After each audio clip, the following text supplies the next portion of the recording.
Na povabilo evropskega poslanca Franca Bogoviča o podpori kmetijskega ministrstva ter pisarne Evropskega parlamenta v Sloveniji so se konference udeležili številni domači in tuji govorci, ki se ukvarjajo s problematiko podeželskih območij.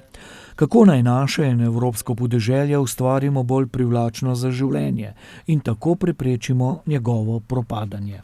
Torej je potrebno na tem prostoru poiskati priložnosti za to, da bo podeželje povezano z ostalim svetom, da bomo poiskali zaposlitvene možnosti in možnosti za delo za vse starostne skupine in za oba spola. Koncept pametnih vasi je ena od možnosti.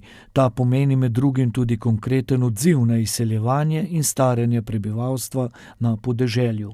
Kaj je glavni namen evropske pobude pametne vasi? Gre za holističen pristop razvoja podeželja, vse od kmetijstva, gozdarstva kot dveh osnovnih panog na podeželju do turizma, energetike, mobilnosti na podeželju, povezljivosti. Ki tudi omogoča skrb za zdravje ljudi na podeželju, še dodaja.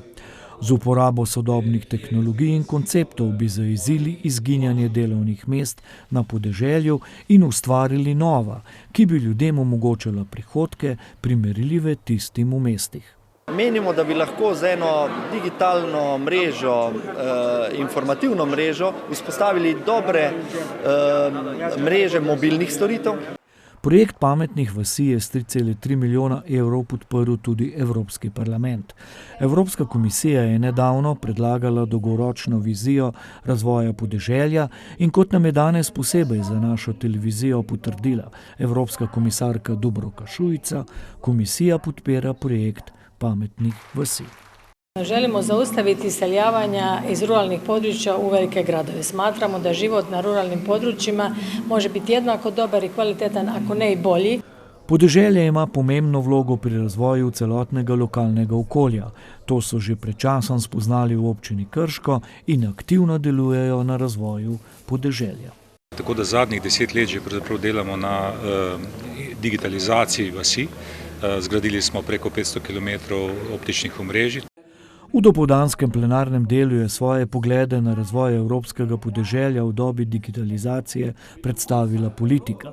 Poenoteno mnenje je bilo, da so pametne vasi evropska akcija za svetlejšo prihodnost podeželja.